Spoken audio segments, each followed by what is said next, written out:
ದೇವರ ವಾಕ್ಯದಲ್ಲಿ ಆ ರಕ್ಷಣೆಯನ್ನ ಹೇಗೆ ನಾವು ಕಾಪಾಡಿಕೊಳ್ಳಬೇಕು ಎಂಬುದಾಗಿ ಸ್ಪಷ್ಟವಾಗಿ ಬರೆದಿದೆ.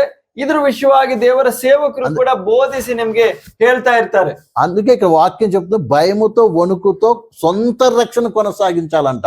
ಆದ ಕಾರಣ ನಾವು ವಾಕ್ಯದಲ್ಲಿ ಓದೋದು, ಹೆಚ್ಚಾಗಿ ಮನೋಭೀತಿಯಿಂದ ನಡುಗುವವರಾಗಿ ನಿಮ್ಮ ರಕ್ಷಣೆಯನ್ನು ಸಾಧಿಸಿಕೊಳ್ಳಿರಿ. కొంతమంది తమ సొంత రక్షణ గురించి ఆలోచన చేయరు కానీ ఇంకొక రక్షణ ప్రయాసపడతారు. ಇನ್ನು ಕೆಲವರು ಎಂಥವ್ರು ಅಂದ್ರೆ ಅವ್ರ ಸ್ವಂತ ರಕ್ಷಣೆ ಬಗ್ಗೆ ಯೋಚನೆ ಮಾಡಲ್ಲ, ಬೇರೆಯವ್ರ ರಕ್ಷಣೆ ಬಗ್ಗೆ ತುಂಬಾ ಚಿಂತಾಭಾರ ಇರುತ್ತೆ. మరి అర్థమవుతుందండి? ಅರ್ಥ ಆಗ್ತಿದ್ಯಾ? ముందు నీ సొంత రక్షణ కాపాడుకోవాలి, తర్వాత ఇంకొకరు రక్షించడానికి ప్రయాసపడాలి. ಮೊದಲು ನಿಮ್ಮ ಸ್ವಂತ ರಕ್ಷಣೆಯನ್ನ ಕಾಪಾಡ್ಕೊಳ್ಳಿ, ಅದ್ರ ನಂತರ ಬೇರೆಯವರ ರಕ್ಷಣೆ ಬಗ್ಗೆ ಯೋಚನೆ ಮಾಡಿ. లేకపోతే నువ్వు ఇతను రక్షించి వాడు పరలోకం వెళ్ళిపోతే నువ్వు ఇక్కడే ఉంటావు. ಇಲ್ದಿದ್ರೆ ಏನಾಗುತ್ತೆ, ನೀನ್ ಬೇರೆಯವ್ರನ್ನ ರಕ್ಷಣೆ ಮಾಡಿ ಅವ್ರ ಪರಲೋಕಕ್ಕೆ ಹೋಗ್ತಾರೆ, ನೀನ್ ಇಲ್ಲೇ ಕೂತಿರ್ತೀಯ. కాబట్టి రక్షింపన మనకి అనుదినము అనేకమైన శోధనలు, శ్రమలు, కష్టాలు, బాధలు ఇవన్నీ ఎదురవుతూ ఉంటుంది. ಆದ ಕಾರಣ ಪ್ರಿಯರೇ, ನಮ್ಮ ಆಧ್ಯಾತ್ಮಿಕ ಜೀವನದಲ್ಲಿ ಅನೇಕ ರೀತಿಯಾದ ಶ್ರಮೆಗಳು, ಸಮಸ್ಯೆಗಳು ಮುಂದೆ ಬರ್ತಾನೆ ಇರ್ತವೆ. ఎందుకు ఇలాంటివన్నీ వస్తుంది?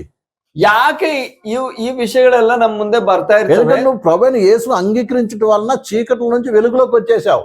ಯಾಕಂದ್ರೆ ನೀನು ಕರ್ತನಾದ ಯೇಸುವನ್ನ ನಂಬುವುದರ ಮೂಲಕ ಅಂಧಕಾರದಿಂದ ಬೆಳಕಿನ ರಾಜ್ಯಕ್ಕೆ ಪಾರಾಗಿದ್ದಿ, ಬಂದಿದ್ದಿ. చీకటి నుంచి వెలుగులోకి వచ్చావు నువ్వు. ನೀನು ಕತ್ತಲೆಯಿಂದ ಬೆಳಕಿಗೆ ಬಂದಿರುವವನಾಗಿದ್ದಿ. సాతాను రాజ్యంలో నుంచి తన కుమారుడైన యేసుక్రీస్తు రాజ్యంలోకి వచ్చావు నువ్వు. ಸೈತಾನನ ದೊರೆತನದಿಂದ, ಸೈತಾನನ ರಾಜ್ಯದಿಂದ ನೀನು ಯೇಸು ಕ್ರಿಸ್ತನ ರಾಜ್ಯಕ್ಕೆ ಬಂದಿದ್ದಿ. అలాగే ఒకప్పుడు శరీర సంబంధం నీవు ఇప్పుడు ఆత్మ సంబంధం అయ్యావు. ನೀನು ಒಂದು ಕಾಲದಲ್ಲಿ ಶಾರೀರಿಕ ಯೋಚನೆಯಲ್ಲಿ ಇರುವವನಾಗಿದ್ದೆ, ಈಗ ನೀನು ಆಧ್ಯಾತ್ಮಿಕ ಯೋಚನೆ ಇರುವವನಾಗಿದ್ದಿ.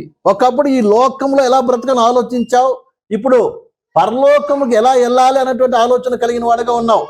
ಒಂದು ಕಾಲದಲ್ಲಿ ನಿನ್ನ ಯೋಚನೆ ಎಲ್ಲ ಹೇಗಿತ್ತು, ನಾನು ಈ ಲೋಕದಲ್ಲಿ ಯಾವ ತರ ಬಾಳ್ಬೇಕು ಅಂತ. ಆದ್ರೆ ಇವಾಗ ನೀನು ಪರಲೋಕಕ್ಕೆ ಹೋಗ್ಬೇಕು, ಅಲ್ಲಿ ನನಗೆ ಏನ್ ಪ್ರತಿಫಲ ಅನ್ನೋ ಯೋಚನೆಯಲ್ಲಿದ್ದಿ. ఈ విషయం బాగా అర్థమైందండి? ಅರ್ಥ ಆಗ್ತಿದ್ಯಾ? ఒకప్పుడు ఎప్పుడు శరీరం గురించి ఆలోచించే వ్యక్తివి, ಒಂದು ಕಾಲದಲ್ಲಿ ನೀನ್ ಯಾವಾಗ್ಲೂ ನಿನ್ ಶರೀರದ ಬಗ್ಗೆ ಮಾತ್ರ ಯೋಚನೆ ಮಾಡುವವನಾಗಿದ್ದೆ. రక్షణ పొందిన తర్వాత పరలోక ఆత్మ సంబంధమైన విషయాల గురించి ఆలోచించడం ప్రారంభిస్తావు. ಆದ್ರೆ ರಕ್ಷಣೆ ಹೊಂದಿದ ನಂತರ ನೀನು ಆಧ್ಯಾತ್ಮಿಕ ವಿಷಯಗಳ ಬಗ್ಗೆ ಲಕ್ಷ್ಯ ಕೊಡುವುದು, ಗಮನ ಕೊಡುವುದು ಪ್ರಾರಂಭಿಸಿದೆ. అప్పుడు నీ శరీరానికి ఆత్మకి నీకు పోరాటం ఏర్పడుతుంది. ಈ ರೀತಿ ಒಂದು ರೂಪಾಂತರ, ಒಂದು ವ್ಯತ್ಯಾಸ ಬರುವಾಗ ನಿನ್ನ ಆತ್ಮಕ್ಕೂ ಶರೀರಕ್ಕೂ ಒಂದು ಹೋರಾಟ, ಒಂದು ಸಂಘರ್ಷ ಪ್ರಾರಂಭವಾಗುತ್ತದೆ. శరీరం నీకు ఎంతగానో నీకు వ్యతిరేకంగా పనిచేస్తుంది. ನಿನ್ನ ಶರೀರ ನಿನ್ನ ವಿರೋಧವಾಗಿ ಕಾರ್ಯ ಮಾಡುತ್ತದೆ. చూడండి, విశ్వాసికి మొట్టమొదటి శత్రువు ఎవరంటే, ನೋಡಿ ಗಮನಿಸಿ, ಒಬ್ಬ ವಿಶ್ವಾಸಿಗೆ ಮೊದಲನೇ ಶತ್ರು ಏನಂದ್ರೆ శరీరమే, ಶರೀರನೇ, నీ మనసు. ನಿನ್ನ ಮನಸ್ಸು.